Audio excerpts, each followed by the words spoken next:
Good afternoon sa lahat ng mga kababayan ko, kapwa OFW, saan man dako dito sa Middle East. Binabati ko kayong magandang buhay. Ito po si Agent Joe. Kami po ay nangailangan po kami ng mga housemaid, caregiver, lady driver, nanny and cook.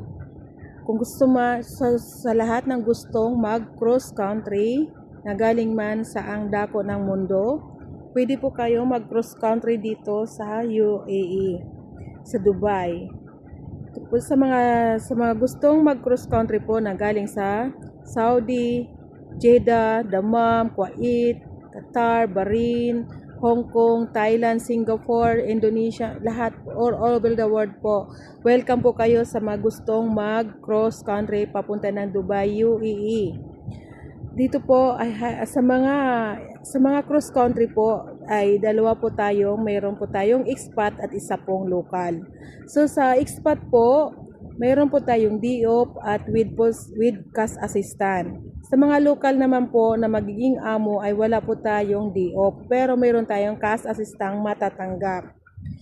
Sa mga local po, it's depende na lang po yan sa amo, sa inyong pag-uusap. Kung kayo nagkakaintindi at nagkaunawaan sa inyong amo, ay nabibigyan naman po kayo ng DOP. Pero hindi po wholly siya.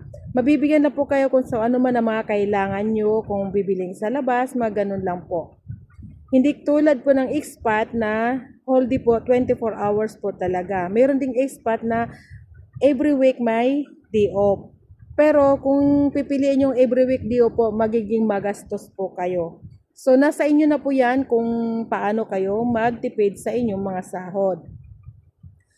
Sa mga doon naman po sa Pilipinas ay hiring po tayo ng housemaid, caregiver, lady driver, nanny and cook. Sa mga first timer po, hindi po namin sagot ang inyong mga passport.